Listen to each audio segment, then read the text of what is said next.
I apologize for using a computer-generated voiceover again. Supposedly there soon will be ways to clone my own voice. Then write text that will generate a voiceover that is almost like mine. Soon being the key word. Not yet.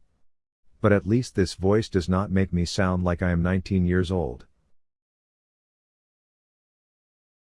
Anyway, I want to bring you up to date. There were 3 previous videos detailing what I did and why. Briefly, I bought the exterior shell of a townhouse. This included what you see now. There are 9 units in this block and about 10 blocks less complete. Mine is Unit 5, in the exact center. Slide 3 is the other side of the building. The yellow pipe is for natural gas. I have parking for 2 cars on either side of the door. There are trees and shrubs already planted on the other side of the street. There is an electronic security gate and a little house for the security guard.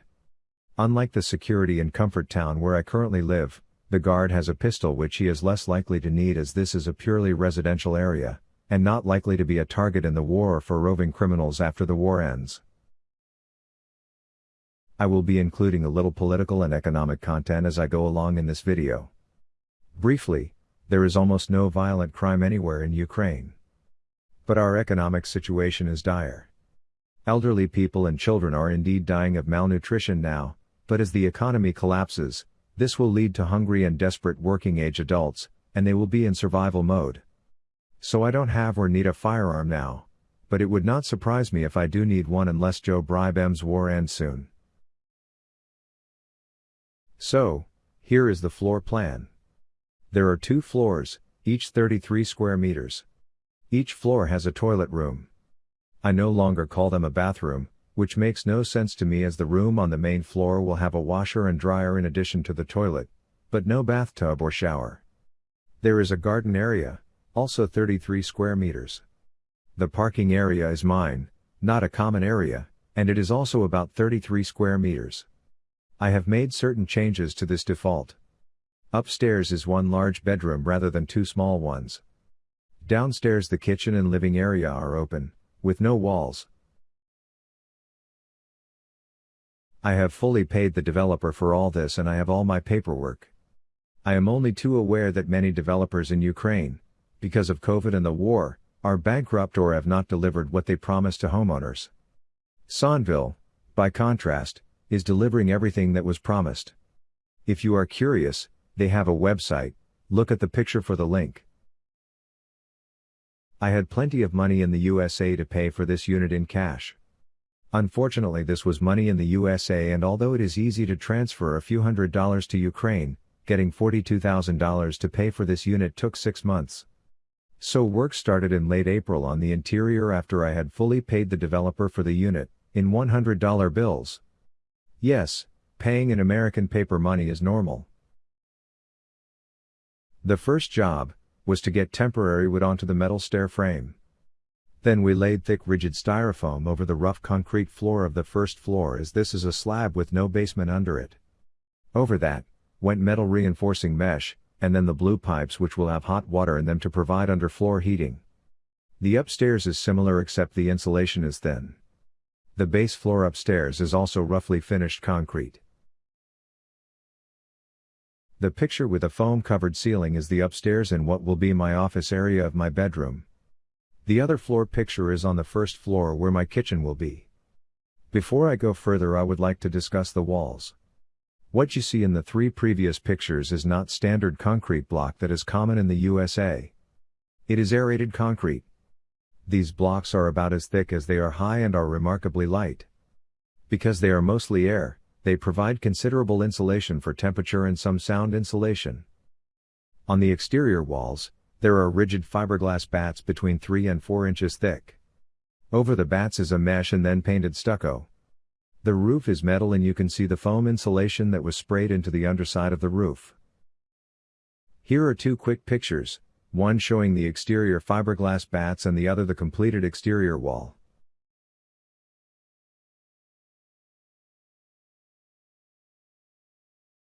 So now we are at the end of May and the floors are complete except for the final porcelain tile.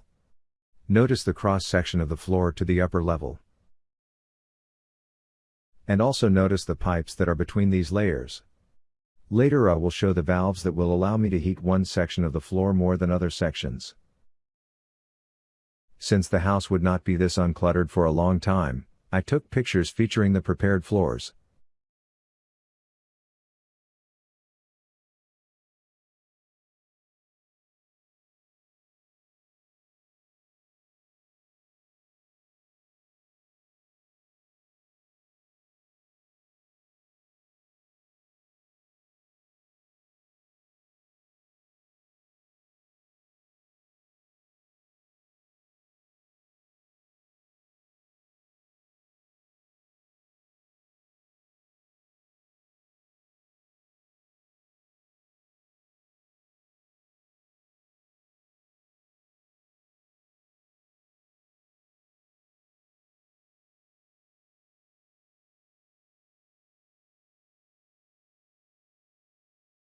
One of the themes to this video is just how energy efficient my new home is going to be. Most of the heat and hot water in apartments in Ukraine cities is central, and generated by burning coal. Coal is cheap and plentiful in eastern Ukraine. Electricity comes from a combination of hydroelectric and nuclear and is also very cheap. However, we are facing a very uncertain future with the loss of the coal mining areas. Most of our electrical grid is severely damaged or also permanently outside Ukraine. Consequently, Ukraine needs to be much more conservation conscious. My new house is extremely so. Here is a quick video section showing the attention to detail and insulating the area around the windows. Oh, and if you are curious, the glass is all triple pane.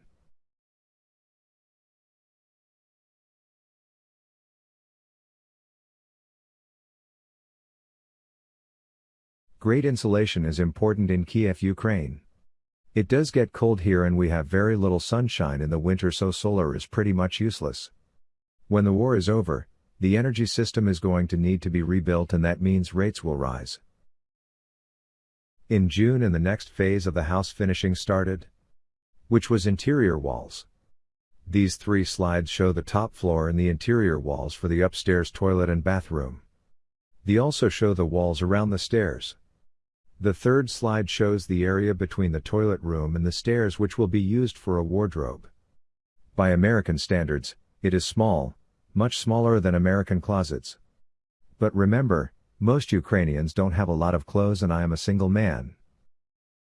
Here are 2 more slides from the upper floor, the first showing where my bed will be. It will be roughly the same size as an American queen. The second will hold a divan and my desk and computer stuff. The couch will double as a guest bed. Note that the interior walls are much thinner than the exterior walls, but they are of the same aerated concrete.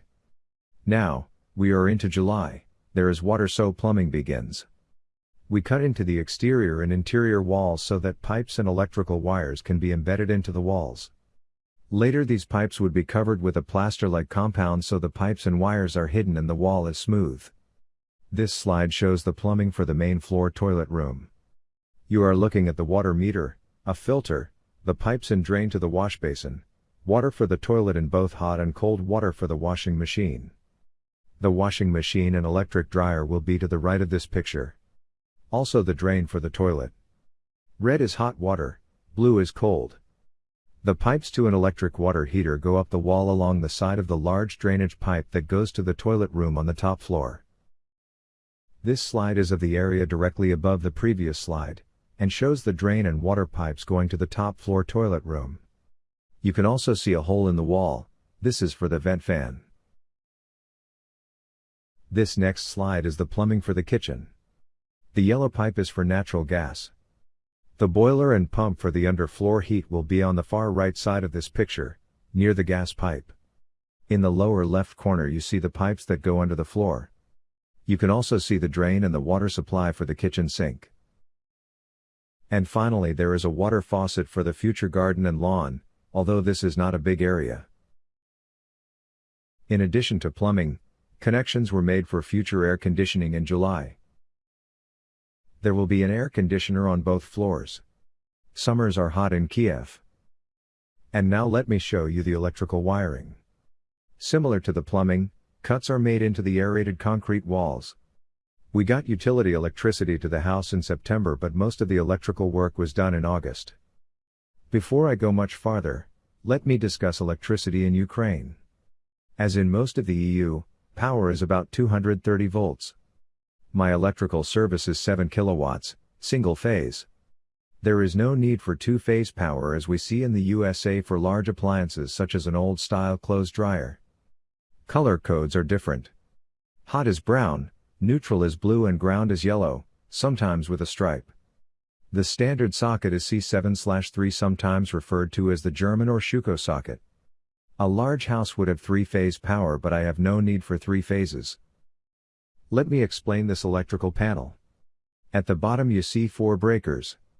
The one on the right with the blue tabs is for utility power.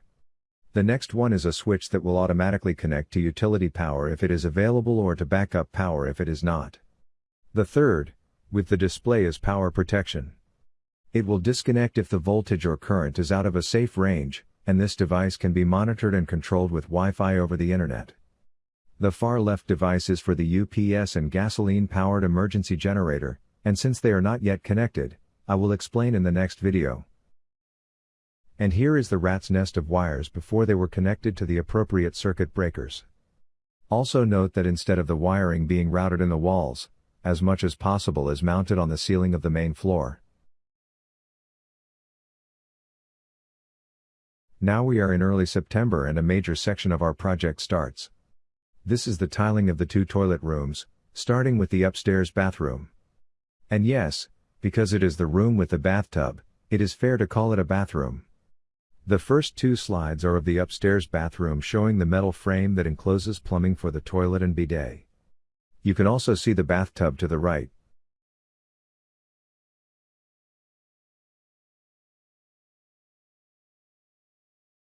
Speaking of the bathtub, here are better views. In this slide you can see a square tile in the lower left corner of the tub enclosure. This is a door that gives me access to the drain, just in case.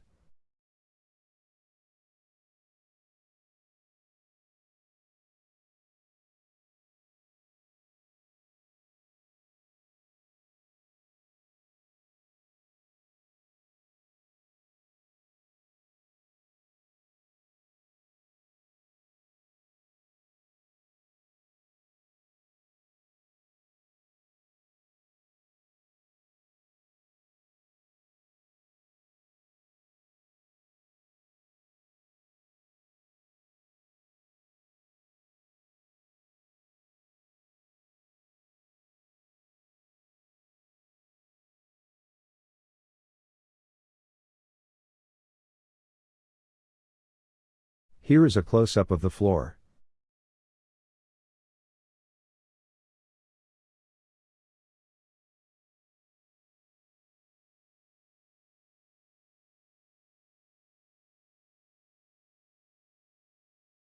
And now back to the completed enclosure of the drain and toilet plumbing. Then the area where the wash basin will be.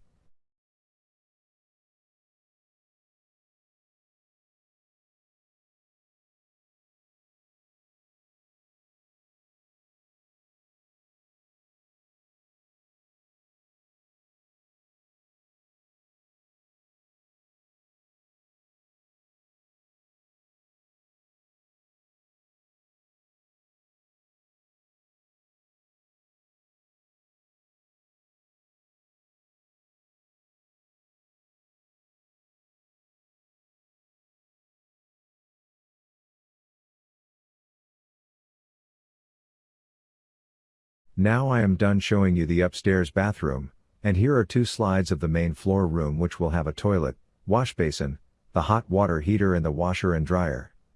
This completes these 2 rooms except for the actual installation of the toilets, wash basins, bidet, water heater and other less important fixtures. As of the beginning of October, this installation is not complete.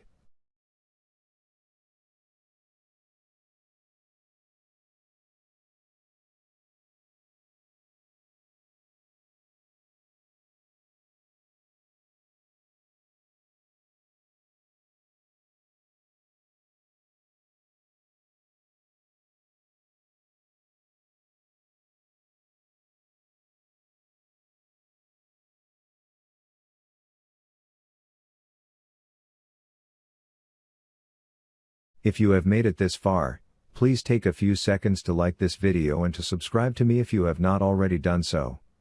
Also please comment. I try to reply if you put any questions in the comments.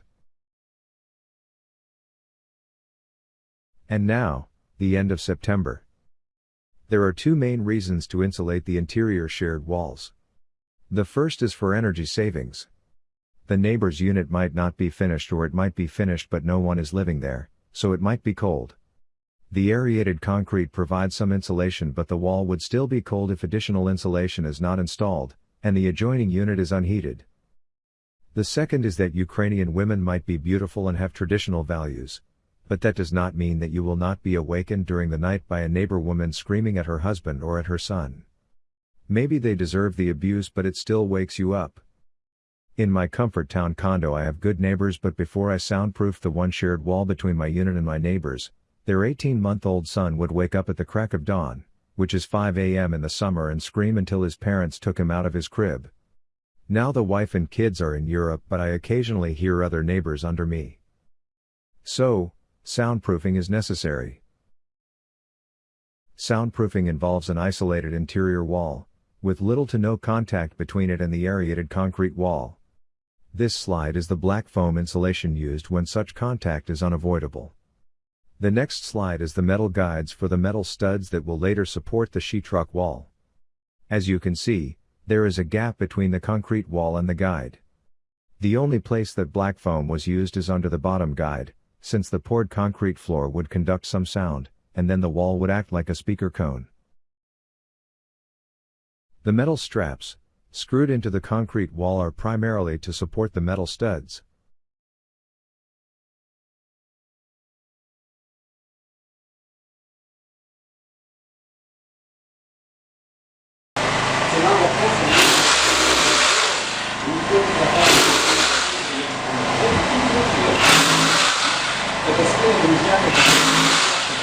Шурупы и все остальное.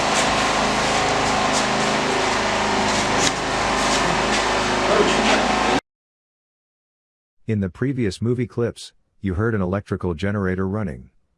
This is because, at that time, Ukraine was on electrical rationing and we had utility electricity for 4 hours followed by 4 to 6 hours of blackout. But in most of September my house had utility electrical service and there were fewer blackouts.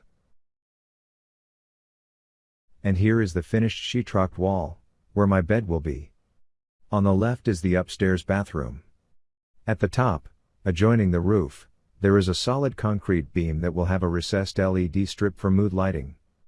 The light will be under the beam and not normally visible unless it is switched on. This is the opposite wall with the stairwell on the right. On the left there will be a small divan which will double as a single bed for a small child or a guest. To the right will be my computer desk. This concludes the end of September in 2024 video of our interior progress. The photo you see is of the 9-unit section in this development. Mine is brown and the only one with pipes through the exterior wall, which will be for air conditioner condensers. But this is only a small part of this development and I am going to continue with more pictures and far less speaking. I hope to make another video at the end of November, when I expect the kitchen cabinets to be installed, all the bathroom fixtures to be connected, and the tile floors to be installed. Hopefully natural gas will be turned on and I will be living in it. But truth be told, it is more likely to be the end of December before I reach this milestone. Continuing, the guard shack and security gates at the entrance are almost complete.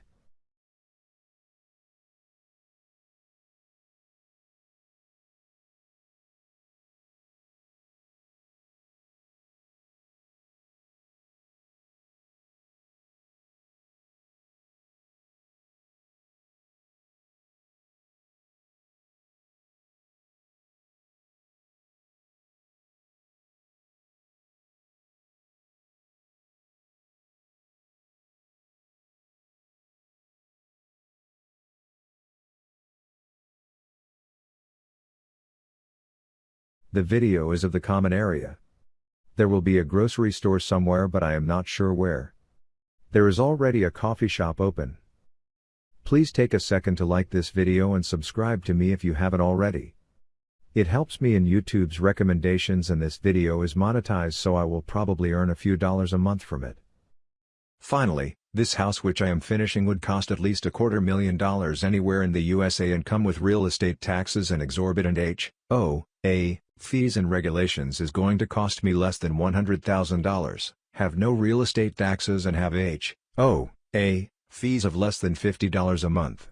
Finally, you will be safer here, war or no war, than you would be in Enfield, Connecticut or Eau Claire, Wisconsin.